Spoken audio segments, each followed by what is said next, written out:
ഞാൻ പറഞ്ഞിട്ടുണ്ട്, ഇന്റർവ്യൂകളിൽ പറഞ്ഞിട്ടുണ്ട്, ഞാനൊരു സിഗരറ്റ് പോലും വലിക്കാതെ നടന്നൊരു വ്യക്തിയായിരുന്നു. ഞാൻ ഈ കോഴിക്കോട് ബീച്ചിൽ വരേണ്ടി വന്ന് എനിക്ക് ആദ്യമായിട്ട് MDMA ഉപയോഗിക്കാൻ വേണ്ടിയിട്ട്. ഒരു ലഹരി എന്ന് പറഞ്ഞ സാധനം, സിഗരറ്റ് വലിക്കാൻ കൂടി എന്റെ കൂടെ ഉള്ളവർ വലിക്കുമ്പോഴൊക്കെ ഞാൻ പോലെ ചീത്ത പറഞ്ഞ് അത്രയും എതിരുണ്ടായിരുന്ന ഒരാളായിരുന്നു ഞാൻ. എന്റെ ഫ്രണ്ട്സിന്റെ കൂടെ എന്റെ കൂടെ ഞങ്ങൾ കോഴിക്കോട് ബീച്ചിൽ നിന്ന് കറങ്ങാൻ വന്നതാണ്. അന്നാണ് ഈ സാധനം ഞാൻ ആദ്യമായിട്ട് കാണുന്നത്. അവരെന്നോട് പറയാറ്, ഇതൊന്ന് ഉപയോഗിച്ച് നോക്ക്, ഇത് MDMA എന്ന് എന്നോട് പറഞ്ഞിട്ടില്ല. MDMA സാധനം ഞാൻ കണ്ടിട്ടില്ല അതുവരെ. എന്നോട് പറയാണ്, ഇതൊന്ന് ഉപയോഗിച്ച് നോക്ക്, ഭയങ്കര ധൈര്യക്കാരൻ എനിക്ക്, ഭയങ്കര സംഭവമാണ്, അങ്ങനെ എങ്ങനെയാന്നൊക്കെ പറഞ്ഞ ഒരുപാട് ക്ലാസ് എടുത്തു, ഒരു മോട്ടിവേഷൻ തന്നെ എനിക്ക്. ഇതൊന്ന് ഉപയോഗിച്ച് നോക്കാറ്. ഞാൻ വേണ്ട എന്ന് തന്നെ പറഞ്ഞു. പക്ഷെ ലാസ്റ്റ് ഞാനത് ഉപയോഗിച്ച് നോക്കിയിട്ട് അവരെന്നോട് പറഞ്ഞൊരു കാര്യം ഉണ്ടായിരുന്നു, ഇത് അഡിക്ഷൻ ആവുന്നില്ല, നമ്മളെ ഒന്ന് ജസ്റ്റ് ഉപയോഗിച്ചത് ഇവിടെ തീർന്നു തരണം. പക്ഷെ ആ പറച്ചില് വെറുതെ ആയിരുന്നു. പിന്നെ ഞാൻ ഇതിലേക്ക് പിന്നെയും വേണമെന്നുള്ളതിലേക്ക് അഡിക്ഷൻ ആയിക്കൊണ്ടിരുന്നു. അഡിക്ഷനായി അത് ഉപയോഗിച്ച് ചെറിയ അളവ് കൂടി ഞാൻ വലിയ അളവിൽ ഉപയോഗിക്കൽ തുടങ്ങി. പിന്നെ ഞാൻ ദിവസം ഉപയോഗിക്കലായി. എനിക്കിതില്ലാതെ പറ്റാതായി. ഒരു രാവിലെ നമ്മളൊരു ഫുഡ് കഴിച്ച് അല്ലെങ്കിൽ ഉച്ചക്ക് ഫുഡ് കഴിച്ച് നമ്മളതിന് ശേഷം മരുന്ന് കഴിക്കുന്ന പോലെ ഞാൻ ഭക്ഷണത്തിന് ശേഷം MDMA എന്ന് പറഞ്ഞ പോലെ ഞാനായി. ഇതില്ലാതെ പറ്റാതായി. എനിക്ക് എണീച്ച് നിൽക്കണം എന്നുണ്ടെങ്കിൽ ഇത് വേണം. കാരണം ഒരു മനുഷ്യന് ജീവിക്കാൻ വേണ്ടത് ഒന്ന് ഭക്ഷണമാണ്, ഒന്ന് ഉറക്കാണ്. ഇത് രണ്ടും വേണം ഒരു മനുഷ്യന് ജീവിക്കണം എന്നുണ്ടെങ്കിൽ. അത് രണ്ടും കിട്ടൂല. ഈ സംഭവം ഉപയോഗിച്ചു കഴിഞ്ഞാൽ അത് രണ്ടും ഉണ്ടാവില്ല. MDMA സാധനം ഉപയോഗിച്ചു കഴിഞ്ഞാൽ ഒരു മനുഷ്യനായ ആൾക്ക് ഉറങ്ങാൻ പറ്റും, ഉറങ്ങൂല, പിന്നെ ഭക്ഷണം കഴിക്കൂല, ഇത് രണ്ടും ഉണ്ടാവില്ല. അതിനു വേണ്ടിയിട്ടാണ് ഇത് ഉപയോഗിക്കുന്നത്.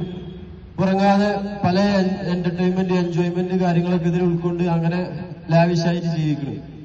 അപ്പൊ ഇതില് 4 ഘട്ടങ്ങളായിട്ടാണ് ഈ MDMA ഉപയോഗിക്കുന്നവർക്കുള്ളത്.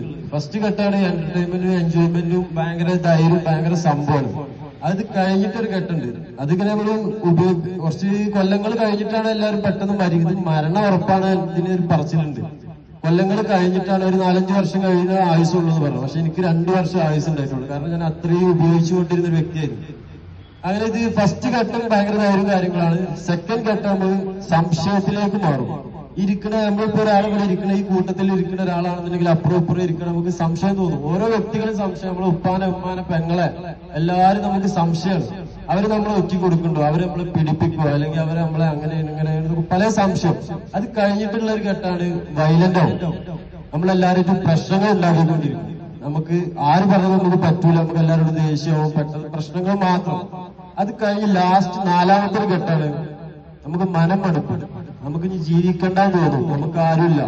ഈ 3ാമത്തെ ഘട്ടത്തിൽ നമ്മൾ വയലന്റ് എല്ലാവരും നമ്മൾ വെറുപ്പിക്കും, നമുക്ക് ആരും ഉണ്ടാവില്ല. എല്ലാവരും നമ്മൾ ദേഷ്യപ്പെടുന്നു, പ്രശ്നം ഉണ്ടാക്കുന്ന തെറികൾ പറയുന്നത്, എല്ലാവരും നമ്മൾ വെറുപ്പിച്ച് നമ്മളെ ഫ്രണ്ട്സുകളൊക്കെ നമ്മളെ അടുത്ത് പോയിക്കൊണ്ടിരിക്കും.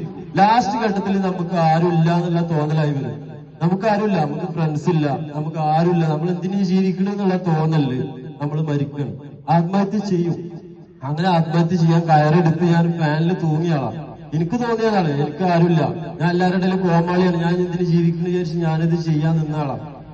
എനിക്കിത് ചെയ്യാൻ 3ാമത്തെ ഘട്ടത്തിൽ ഞാൻ സഞ്ചരിച്ചു കൊണ്ടിരിക്കുന്നത്. ഞാൻ വയലന്റ് ആയിട്ട് നാട്ടിലും വീട്ടിലും ഫുൾ പ്രശ്നങ്ങളായി. പക്ഷെ ഈ വീട്ടിൽ പ്രശ്നം ഉണ്ടാകാൻ എനിക്ക് അവസരം കിട്ടിയില്ല. കാരണം ഞാൻ ഈ ബാംഗ്ലൂരും എറണാകുളം ആയിട്ട് അങ്ങനെ നടന്നുകൊണ്ടിരിക്കുകയാണ്. ഞാൻ വീട്ടിൽ എപ്പോഴേലും വരലുണ്ടായിരുന്നുള്ളൂ. അതുകൊണ്ട് എനിക്ക് വീട്ടിൽ പ്രശ്നം ഉണ്ടാക്കാൻ അവസരങ്ങൾ കിട്ടിയിരുന്നില്ല. പക്ഷെ വരുമ്പോ പ്രശ്നം ഉണ്ടാകുന്ന ഉമ്മാക്ക് ഞാൻ വീട്ടിൽ വരുമ്പോ പേടിയായിരുന്നു. കാരണം ഞാൻ വന്നു കഴിഞ്ഞാൽ ഉമ്മ എന്തെങ്കിലും പറഞ്ഞാൽ എനിക്ക് പറ്റൂല. അപ്പൊ ഞാൻ ഉമ്മാനോട് തർക്കിക്കും, ദേഷ്യപ്പെടും, പ്രശ്നങ്ങൾ ഉണ്ടാക്കും. പക്ഷെ ഞാൻ ഈ പറഞ്ഞ പോലെ എന്നെ അപേക്ഷിച്ച് ബാക്കിയുള്ള എന്റെ ഫ്രണ്ട്സിനെ അപേക്ഷിച്ച് നോക്കുമ്പോൾ ഞാൻ ഒന്നുമല്ല. ഞാനിത് ഒരുപാട് എന്റെ ഫ്രണ്ട്സിന്റെ വീട്ടിലൊക്കെ പോകുമ്പോ എന്റെ ഫ്രണ്ട്സിന്റെ വീട്ടിൽ ജനലില്ല, ബാത്റൂമിന് ഡോറില്ല. ഒരു ഫ്രണ്ടിന്റെ വീട്ടിൽ ബാത്റൂമിന് ഡോറില്ല, പിന്നെ അലമാരക്ക് ഗ്ലാസ് ഇല്ല. അതൊക്കെ അവൻ അടിച്ചു പൊളിച്ചു. അത് ചോദിച്ചപ്പോ പറഞ്ഞിട്ട് ഞാൻ അടിച്ചു പൊളിച്ചു. കാരണം ഈ പ്രഷറാവാണ്. ഈ ലഹരി എന്ന് പറഞ്ഞ MDMA സാധനം ഉപയോഗിക്കുന്ന ആൾക്ക് അവൻ പറയുന്നത് നടക്കണം, വാശി. ആ വാശി നമ്മൾ വിട്ടുകൊടുക്കൂല.